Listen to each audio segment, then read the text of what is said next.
და პირველ რიგში თავისთავად ის რომ თქვენ ახლა რუსთაველის გამზირზე ხართ და იქიდან გვერთვებით ჩემთვის თქვენი პოზიციას მდგომარეობას და განწყობაც გასაგებია, მაგრამ მაინც თქვენ თავად გაგვიზიარეთ ეს თქვენი ვთქვათ პოზიცია გისმით. მოგესალმებით.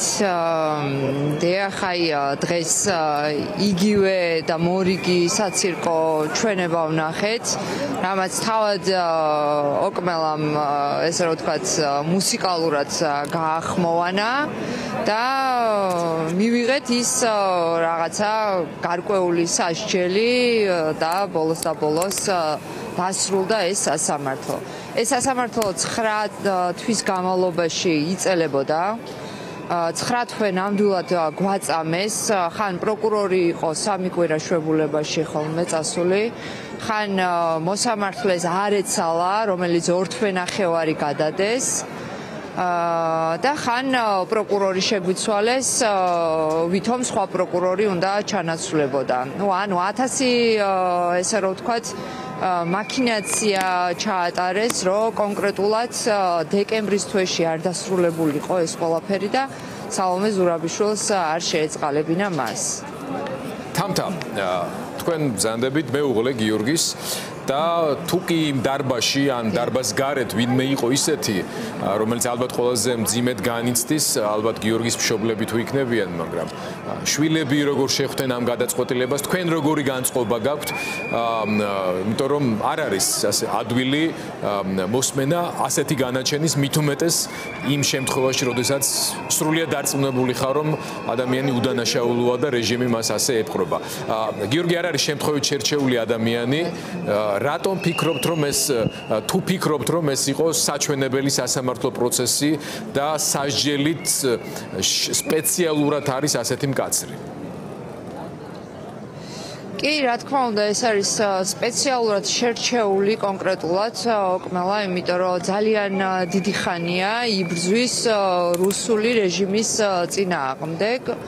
ბევრჯერ მოსული ამას შალაპარაკება და რუსულ კანონთან დაკავშირებით ყველანაირი ესე რომ ვთქვათ წინააღმდეგობა და ამიტომ სპეციალურად შეარჩიეს კონკრეტულად ეს ადამიანი და სჯიან სამაგალითოდ, რომ მას არ ჰქონდეს ახალი სიტყვის თქმის უფლება და სხვა დანარჩენებსაც.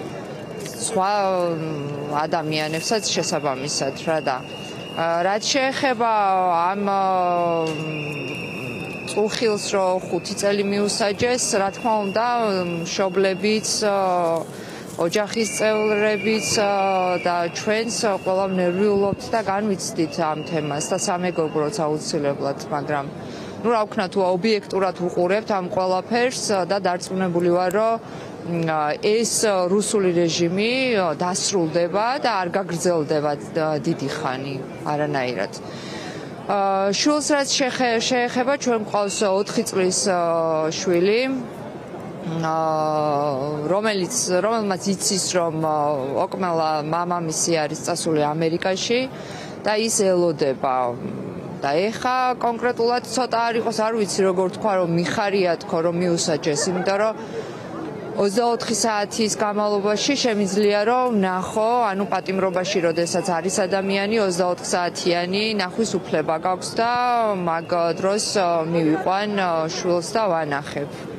და ბავშვიც ცოტა დამშვიდდება და ისიც რა თქმა უნდა, თორე აი მანამდე ამ 9 თვის განმავლობაში ფიზიკურად არ ყავს ნანახი და მხოლოდ ტელეფონით თუ ესაუბრება და ესაუბრებოდა ეხა მას. თამთა გამძლეობა მინდა გისურვოთ, დიახ, ბრძანეთ. კიდევ ვიცით რისი თქმა მინდა, რომ აი ცუდის და კარგის განმარტება ჩემ შვილს ისე უხსნიდი და ისე უნმარტავდი, რომ პოლიცია არის კარგი და პოლიცია იჭერს ცუდებს.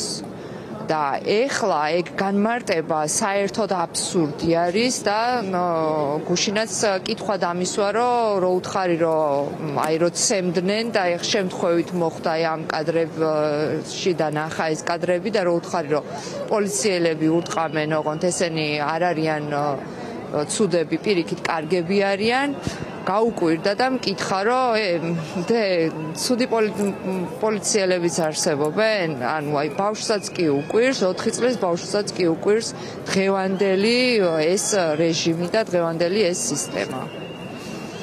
და კიდევ მინდა ერთი რაღაცა ვთქვა, რომ აუცილებლად ჩვენ ეს ბრძოლა უნდა მივიყვანოთ ბოლომდე, გამარჯვებამდე და თუ დღეს ჩვენ არ გამოვალთ, ვეღარ გამოვალთ ხვალ.